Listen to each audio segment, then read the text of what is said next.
मैं समझती हूँ कि गिलगित के बच्चे इतना रेशो नहीं होता था गिलगित के बच्चे तक जितना कि हमारे हुंजा से, गोजाल से, अच्छा, फिर शेर किला से, अच्छा, फिर गिजर के इलाके से। उस ज़माने में उधर कॉलेज नहीं थी, ये सिंगल अच्छा, कॉलेज था पूरे इलाके में। अच्छा, जो स्कर्दू कॉलेज था वो भी बाद में बना था। अच्छा, ये कॉलेज जो था ये सबसे पहला कॉलेज है, इसीलिए हमारे डायरेक्टर साहब इसको कहते हैं ये कॉलेजेस की माँ हैं। और मुझे भी एज ए माँ वो कहते हैं कि ये हमारी वो बड़ी है हमारे कॉलेज की। जब मैं एज ए प्रिंसिपल काम कर रही थी तो वो मुझे इस तरह लेते होते थे। अच्छा।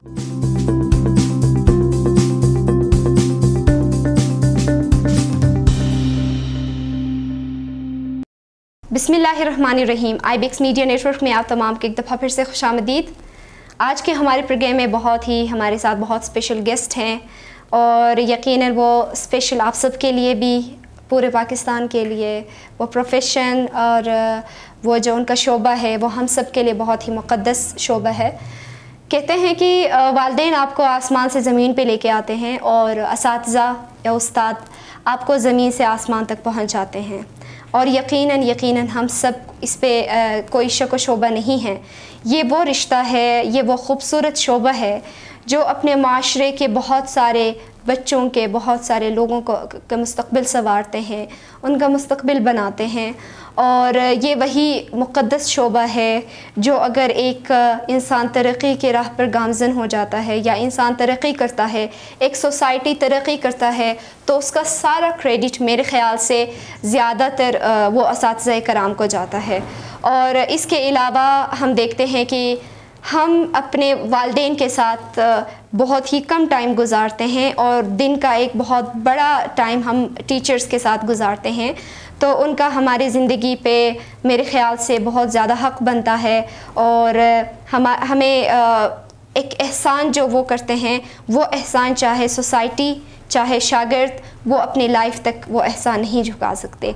तो आज के हमारे बहुत स्पेशल गेस्ट हैं जिन्होंने गिलगित बल्तिस्तान के बहुत सारे बच्चियों का मुस्तक़बिल बनाने में उनका बहुत बड़ा हाथ है। और सबसे बड़ी बात यह है कि वो परदेश में रह के परदेश के लिए उसने काम किया। वो बेसिकली पंजाब की थी, उनका यहाँ पे पोस्टिंग हुआ as a 17 grade government lecturer. और फिर उनका सफ़र कैसे रहा और ज़्यादातर जितने भी वहाँ डिग्री कॉलेज के स्टूडेंट्स बैठे हैं उनको सबको समझ आ गया होगा कि मैं किन की बात कर रही हूँ। आज हमारी गेस्ट हैं डिग्री कॉलेज वुमेन फ़ातिमा जना डिग्री कॉलेज वुमेन। उनके प्रिंसिपल साहिबा हमारे साथ तशरीफ़ फरमा हैं और उनका सबसे पहले तो मैं बहुत ज़्यादा थैंक्स कहूँगी कि आप प्रोग्राम में तशरीफ़ लाई, आपने अपने कीमती वक्त से अपने हमारे लिए टाइम दिया, तो आपका बहुत बहुत शुक्रिया। आपकी कहानी, आपकी ज़ुबानी हम सुनना पसंद करेंगे। कैसे आपका पंजाब से सफ़र शुरू हुआ, वो गिलगित बल्तिस्तान में अब आपका सफ़र तकरीबन गिलगित से आप अनफॉर्चुनेटली यहाँ से अब रिटायरमेंट की तरफ आपका ये सफ़र चल रहा है। तो ये सारा हम आपके ज़ुबानी ही सुनेंगे, कैसे अपने इस शोबे में स्टार्ट किया था। बिस्मिल्लाहिर्रहमानिर्रहीम। सबसे पहले तो मैं आपका बहुत ज़्यादा शुक्रिया अदा करती हूँ। मैं नहीं समझती कि मैं इतनी अजीम हूँ, लेकिन बहरहाल आपने मुझे इनवाइट किया तो मैं इसके लिए आपकी शुक्रगुज़ार हूँ। मेरा सफ़र जो है वो 1990 में मैं एज ए लेक्चरर आई और मैंने F72 इस्लामाबाद से MA किया था। और उसके बाद उस ज़माने में यहाँ जो पढ़ाने के लिए लोग आते थे तो वो डाउन से हायर किए जाते थे FPSC के through, federal public service commission के ज़रिए से। तो मैं उधर से ही मेरी सिलेक्शन हुई थी, तो मैं एज ए लेक्चरर मैं इधर आई। उससे पहले मैं थोड़ा सा 2-2.5 साल मैं F72 में पढ़ाती रही हूँ। तो फिर मैं गिलगित में आ गई 1990 में, मैं यहाँ पे आई और फिर एज ए लेक्चरर यहाँ पे काम किया कॉलेज में। कॉलेज उस वक़्त इंटर कॉलेज था, थोड़े से स्टूडेंट्स होते थे और उस ज़माने में तो एक क्लास में अबाउट 40-44 लड़कियाँ थी जब मैं पहली दफ़ा पहली क्लास में गई थी। तो फिर ग्रेजुअली तो ज़ाहिर सी बात है आगे बढ़ता गया, कॉलेज बढ़ता गया और हम लोग भी साथ साथ हमारा सफ़र जारी हो गया। तो यूँ हमारा चलता रहा। ये एक मेरी जो सफ़र की कहानी है ये बड़ी लंबी भी है। मुझे 31 ईयर हो गए हैं यहाँ पे, तो लंबी भी है, बाज़ औक़ात मुश्किल भी है, और जिसके लिए मुझे बड़े सब्र और तहम्मुल से इसको गुजारना पड़ा, क्योंकि बच्ची एक थी जो उस वक़्त जब मैं आई थी। फिर जाहिर सी बात है फैमिली भी चल रही थी, फैमिली लाइफ और कॉलेज की लाइफ भी साथ चल रही थी। फिर अनफॉर्चुनेटली यहाँ पे थोड़े थोड़े लोग थे, फिर हमें और फिर ये था कि हमारे जो मिनिस्ट्रियल स्टाफ था उससे कुछ समझ नहीं होती थी। फिर सारा कॉलेज का काम हमें खुद करना पड़ता था। अच्छा। क्लरिकल काम भी हम खुद करते थे। हम उनके दाखिले के फॉर्म भरने, उनके फीसेस लेनी, अच्छा। उनको पढ़ाना, उनको सिखाना, सारे काम हम खुद ही करते थे। और ये था कि हमारी प्रिंसिपल जो थी वो हमें गाइडलाइन हमारे साथ उनकी होती थी। हम लोग अच्छा। हम भी थोड़ा सीखे हुए तो नहीं आते, ग्रेजुअली इंसान साथ साथ खुद भी। एक बड़ा मकूला है कि जब हम पढ़ने जाते हैं तब पढ़ाने जाते हैं, जब हम पढ़ाने जाते हैं तब हम पढ़ने जाते हैं। तो हम सीखने का ये सफ़र जारी रहा। मैं समझती हूँ ये तो वो जो हमारे नबी सल्लल्लाहु अलैहि वसल्लम की हदीस है कि महद से लहद तक पढ़ो, तो वो पढ़ाई तो साथ साथ ही जारी रहती है। लेकिन ये है कि वो वाली पढ़ाई भी साथ साथ जारी रही कि हमें क्लरिकल काम भी खुद करना था और सब चलता रहा। और फिर खुशी की बात यह है कि इस कॉलेज के लिए मैंने शुरू दिन से ही आप अगर मेरी पूरी तो ज़ाहिर टाइम नहीं होगा उतना कि जितनी भी नई इस्तिलाहात जो नई इस्तिलाहात हुई वो आपने अपनी मैंने की, लेकिन उसको मैंने प्रोजेक्शन नहीं किया अपनी की, मैंने हमेशा पीछे रह के काम किया। और कहाँ पार्टियां कराने से मैंने काम शुरू किया और मैंने नयापन उसमें शामिल करती गई। हर स्टेप पे नई चीज़ें लाती रही, नई चीज़ें करती रही। जो मैंने डाउन से सीखा था अपनी पढ़ाई के दौरान वो मैं इधर पढ़ाने के दौरान इम्प्लीमेंट भी करती रही और कॉलेज के स्टेटस को बढ़ाती रही आगे। अच्छा। जो आज तक जारी है। एज ए प्रिंसिपल भी मैंने जब मैंने काम किया है तो सारे गवाह हैं, सारे कहते हैं कि आपने बड़ा काम किया है। तो बस मैंने तो सर सुट के काम किया है, इधर उधर नहीं देखा, पूरी खुलूस के साथ और पूरी ईमानदारी के साथ काम किया और कॉलेज को ऐसे ही समझा जैसे कि वो मेरा घर है और मैं अपने घर को बना रही हूँ। और यहाँ बल्कि अब मैंने जाना है तो मुझे ऐसे उदासी सी फील होती है कि मैं अपने घर को छोड़ के जा रही हूँ।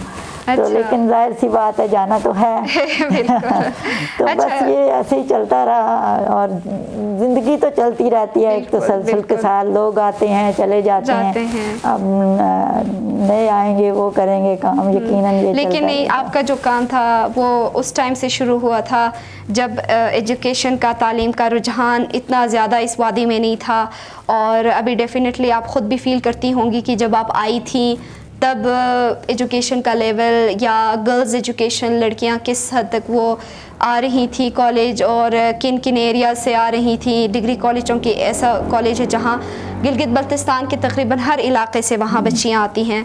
तो उसका रेशो तब कितना था और अभी आपको ख़ुद अंदाज़ा होगा कि एकदम से ये बहुत ज़्यादा हो गया। वो उस ज़माने में मैं समझती हूँ कि गिलगित के बच्चे इतना रेशो नहीं होता था गिलगित के बच्चे तक जितना कि हमारे हुंजा से, गोजाल से, अच्छा। फिर शेरकिला से, अच्छा। फिर गिजर के इलाके से। उस ज़माने में उधर कॉलेज नहीं थी, ये सिंगल अच्छा। कॉलेज था पूरे इलाके में।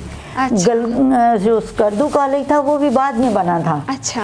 ये कॉलेज जो था ये सबसे पहला कॉलेज है, इसीलिए हमारे डायरेक्टर साहब इसको कहते हैं ये कॉलेजेस की माँ हैं। और मुझे भी एज ए माँ वो कहते हैं कि ये हमारी वो बड़ी है हमारे कॉलेज की। जब मैं एज ए प्रिंसिपल काम कर रही थी तो वो मुझे इस तरह लेते होते थे। तो वो मैं शौक जो देखती थी पढ़ाई का, बच्चियों का शौक था, क्योंकि आपको पता है कि जिस काम के लिए रिस्ट्रिक्शन लगाई जाती है ना, उसी के लिए फिर वो एक फोर्स वो बन जाती है वो रिस्ट्रिक्शन। लेकिन माशाल्लाह से उस ज़माने में भी ये था कि बच्चियों की पढ़ाई को क्या ज़रूरत है 10वीं में। उस ज़माने में 10वीं के बाद बच्चियों की शादी कर दी जाती थी। मैंने बहुत सारी बच्चियों को मतलब मैंने देखा, बल्कि एक आध की शादी भी अटेंड की उस ज़माने में। तो लेकिन फिर ये रुझान आहिस्ता आहिस्ता आहिस्ता आहिस्ता ख़त्म होता गया कि नहीं, बच्चियों को भी पढ़ना है और इनको भी इसी तरह पढ़ के आगे बढ़ना है और अपनी ज़िंदगी संवारनी है। तो अब तो मेरा ख्याल है बच्चियां ज़्यादा अच्छा पढ़ती हैं, ज़्यादा पढ़ती हैं और ज़्यादा आगे गई हैं। और माशाल्लाह से अब तो खैर मेरी अपनी स्टूडेंट सितारा जो है मेरी स्टूडेंट है, कुलीग नहीं मेरी कुलीग तो है, मेरी स्टूडेंट है वो। सितारा भी PhD है उसने जर्मनी से की है। अच्छा, तो अभी एक ये होता है टीचर लाइफ में कि आप अभी 1990s में यहाँ आई तो डेफिनेटली आपके स्टूडेंट्स आपके कोलीग हुए होंगे। हाँ जी बिल्कुल है। अच्छा, ऐसे हैं आपके साथ? हाँ जी बहुत सारे हैं माशाल्लाह। अभी तो मैंने एक सितारा का जिक्र किया है, तो अभी ढेरों हैं। हुसन आरा मेरी स्टूडेंट हैं और उधर F72 में भी मैंने पढ़ाया तो वहाँ की इधर प्रिंसिपल रह के गई हैं। उज़मा हारून मेरी स्टूडेंट रही। फिर लाइब्रेरियंस हैं और फिर आमना मेरी स्टूडेंट है जिसका आपने पिछले दिनों इंटरव्यू किया। सुरैया निसार मेरी स्टूडेंट है और मरियम हैं IT की हमारी लेक्चरर हैं, वो मेरी स्टूडेंट हैं। तो कॉलेज तो बड़ा पढ़ा है। जहाँ मैं जाती हूँ, आगे हॉस्पिटल चली जाऊँ वहाँ मेरी स्टूडेंट बैठी होती हैं, टेलीफोन एक्सचेंज चली जाऊँ वहाँ मेरी स्टूडेंट बैठी होती हैं। तो ये तो फीलिंग्स कैसे होते हैं उस टाइम? फिर मैं अल्लाह का शुक्र अदा करती हूँ। सबसे पहले तो मैं शुक्र अदा करती हूँ कि ये मेरी अचीवमेंट्स होती हैं। मैं समझती हूँ यही मेरी अचीवमेंट है कि हर शोबा हाई ज़िंदगी में मेरी स्टूडेंट्स बैठी हुई हैं और वो काम कर रही हैं। और फिर वो जो ही मुझे देखती हैं तो वो बहुत खुश होती हैं और बहुत ज़्यादा फिर एहतराम पे करती हैं। तो मुझे फिर बड़ा अच्छा लगता है कि ये याद इन्होंने रखा हुआ है कि हमारी ये उस्ताद हैं और इन्होंने हमें पढ़ाया। अच्छा, अभी आपने 2 जनरेशन आपने देखी के ज़माने में हमें कहा जाता है कि असातिज़ा या टीचर्स की बहुत कदर किया जाता था, उनको दूर देख के स्टूडेंट्स डर के भाग जाते थे। और अभी मतलब वो एक रिस्पेक्ट था, लाइक वो इतने ज़्यादा उनसे एक एहतराम और वो उनका जज्बा बहुत स्टूडेंट्स का स्ट्रॉन्ग था टीचर के लिए। लेकिन अभी आप क्या फील करती हैं? अभी भी वो जज्बा और वो चीज़ें अभी भी उसी तरह हैं या कम हो गई हैं? अभी असल में ना, अगर मैं इस चीज़ को इस तरह डिफ़ाइन करूं कि अभी चूँकि अब पेरेंट्स भी उतनी उनकी नज़र नहीं होती, वो पेरेंट्स ने भी बच्चों को बहुत फ्रैंक किया अपने साथ। तो वो फ्रैंकनेस जो है अब वो टीचर और उस्ताद में भी है। पहले वो जो एक मकूला है ना कि बच्चे को माँ बाप के हवाले से भी था कि बच्चे को खिलाओ सोने का निवाला और देखो शेर की नज़र से। तो वो पहले पेरेंट्स भी ऐसे थे, जिसकी वजह से फिर वो उस्ताद के साथ भी अदब का वो जो डिस्टेंस था वो खौफ उसका नहीं था, वो अदब का था, अदब और रिस्पेक्ट का था। आज चूंकि वो पेरेंट्स भी फ्रैंक हो गए बच्चों के साथ, तो वही फ्रैंकनेस अब बच्चे जो हैं वो अपने असातिज़ा के साथ भी उनका होता है। और असातिज़ा भी समझ गए हैं कि आज के बच्चे को, चूँकि मैं आपको बताऊं बच्चों की हमारे उस दौर में क्योंकि बहुत सारी फैसिलिटीज़ नहीं थी। और हम लोग समझ लें कि ऐसे थे कि गुजारों के ज़माना तो नहीं कह सकते, लेकिन बहुत ही उसमें जिसमें फैसिलिटीज़ नहीं थी। लाइट का इशू सबसे बहुत था और बहुत कम फैसिलिटीज़ के साथ हम लोग इधर आए। तो जाहिर सी बात है पूरे सोसाइटी में यही चीज़ें थी, लेकिन अब वो सारी फैसिलिटीज़ भी बढ़ गई। अब बच्चे जो हैं वो अब फिंगर टिप्स पे उनके पूरी दुनिया उनके आगे है, तो इसलिए फिर वो असातिज़ा भी उनकी साइकी समझ गए और इसलिए फिर कोई टीचर्स जो हैं वो भी अपने बच्चों पे वो रिस्ट्रिक्शंस नहीं लगाते। अच्छा। उनको फ्रैंकनेस के साथ ही उनके साथ बिहेव करते हैं और उनको उस तरीके से आगे बढ़ाते हैं, पढ़ाते हैं और उनको गाइडलाइन देते हैं और उनके साथ फ्रेंडशिप, नॉट लाइक फ्रेंडशिप ये कि मतलब दोस्ती में जिस तरह बंदा दोस्ती और तरह की वो सेंस जो है, लेकिन ये जो उस्ताद और शागिर्द में वो डर का रिश्ता नहीं बल्कि दोस्ती का रिश्ता है और उसके उस तरह साथ मिल के तो आगे बढ़ रहे हैं दोनों। अच्छा, थोड़ा सा मैडम आपकी ना पर्सनल लाइफ, जब मैं आपकी स्टोरी के बारे में मुझे पता चला तो हमें सुनने को मिलता है कि औरत बहुत कमज़ोर हैं, वो बहुत बड़े बड़े चैलेंजेस बर्दाश्त नहीं कर सकती हैं, लेकिन आपकी स्टोरी सुनने के बाद मुझे पता चल गया कि नहीं, हम बहुत स्ट्रॉन्ग हैं, हम बहुत कुछ कर सकते हैं। और आप परदेस में आई थी, उसके आपकी 6 बच्चियां थी, उनको आपने अकेले संभालना था, आपने कॉलेज को टाइम देना था, तो आज आपकी बच्चियां कहाँ हैं, ये सब मेरे लिए बहुत ही ज़्यादा मैं कहूँगी कि मैं बहुत आपकी कहानी से मुतासिर हुई। मैं चाहूँगी कि आप इसका भी थोड़ा सा बताएं हमें कि उनकी परवरिश कैसे की आपने अकेले। बस सबसे पहले तो मैं अल्लाह ताला का शुक्र अदा करती हूँ कि मैं अकेली थी, तो मैं समझती हूँ कि ये क्रेडिट गोज़ टू अल्लाह कि अल्लाह ताला ने मेरी मदद की। और मैं जब ये बात करती हूँ तो नहीं, मेरी कोलीग कहती है नहीं, अल्लाह ताला की मदद है और मेहनत आपकी है। तो वो तो अल्लाह ताला खुद भी कहता है कि ला युगय्यिरु मा बिक़ौमिन हत्ता युगय्यिरु मा बिअनफुसिहिम, कि उस वक़्त तक किसी कौम की हालत नहीं बदलती जब तक वो खुद अपनी हालत नहीं बदलता। तो मैंने बच्चियों को वो बड़ों का कहना ये होता है कि आप पहले बच्चे की तरबियत कर दो, बाकी बच्चे खुद ब खुद संवरते चले जाएंगे। तो मैंने भी ऐसे ही अल्लाह ताला का फजल से, मैं कोई इतनी ज़ाहिर सी बात है, जब मदर बनता है बंदा तो सीखा हुआ नहीं होता, साथ साथ ही बंदा उसको सीखता है। तो पहले बच्ची को टाइम दिया, उसको खुद मैं पढ़ाती थी। मैंने 6 बच्चियों को खुद कुरान पाक पढ़ाया, खुद उनको 5वीं 6वीं तक, उसको भी बड़ी वाली को भी पढ़ाती रही। 6वीं 7वीं में जाके फिर वो उसने खुद पढ़ना शुरू किया।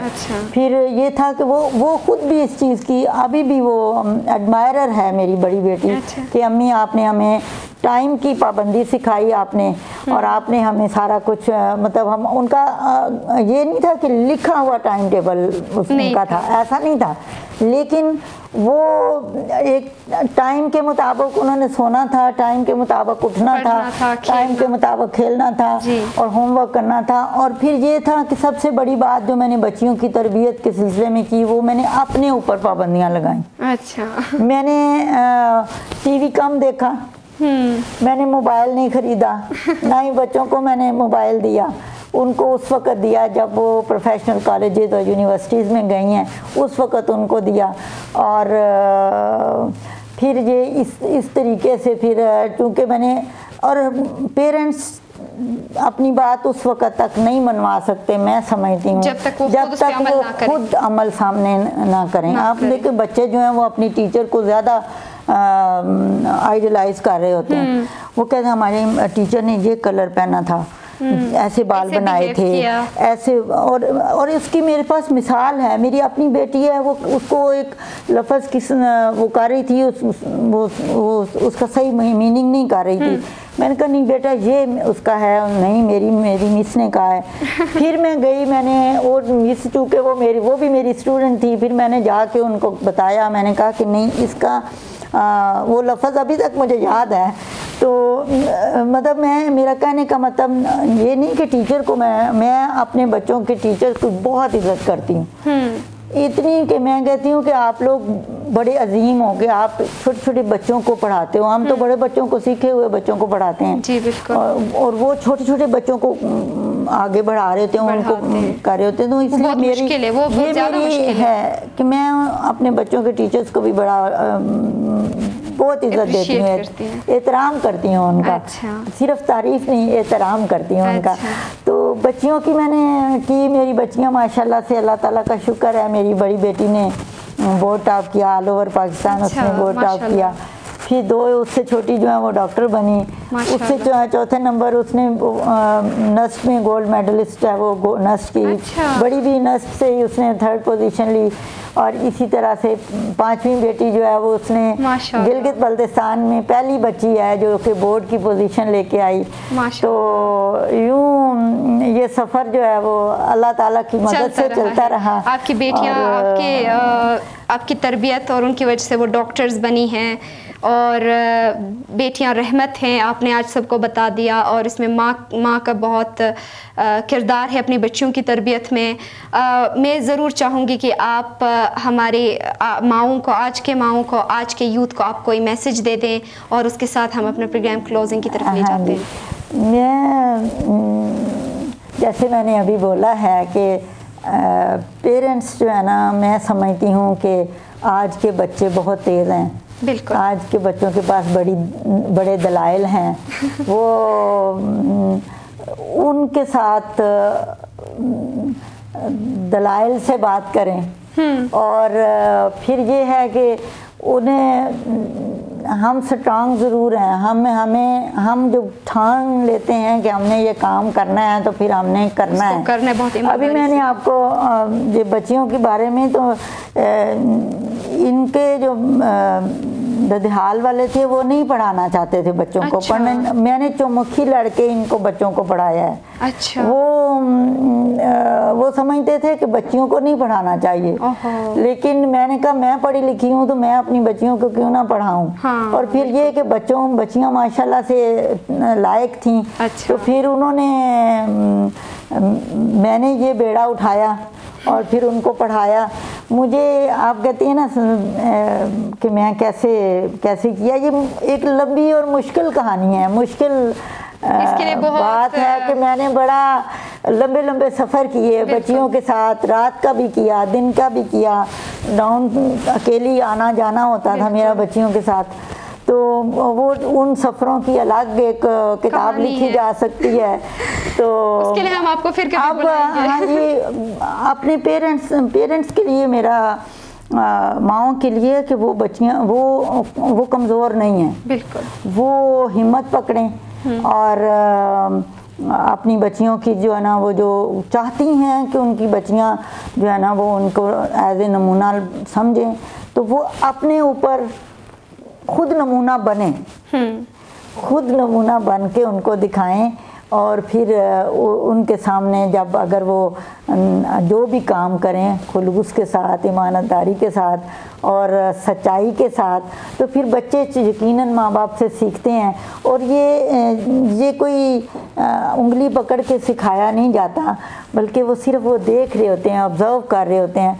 तो वो उनकी ऑब्जर्वेशन जब ये होगी कि हमारी माँ इतनी मजबूत है, और माँओं को मजबूत होना है तभी बच्चियाँ मजबूत होंगी, क्योंकि उन्होंने भी पूरा वही हमारे जैसी लंबे सफ़र से गुजरना है, और उस सफ़र के लिए फिर उन्हें भी उतना ही मजबूत बनना है, तो ताकि वो आगे कामयाब हो सकें। और सबसे पहले वो अपने ऊपर लागू करें, फिर अपनी बच्चियों को नमूना दिखाएं, तो फिर आगे इंशाल्लाह उनका सफ़र कामयाब रहेगा।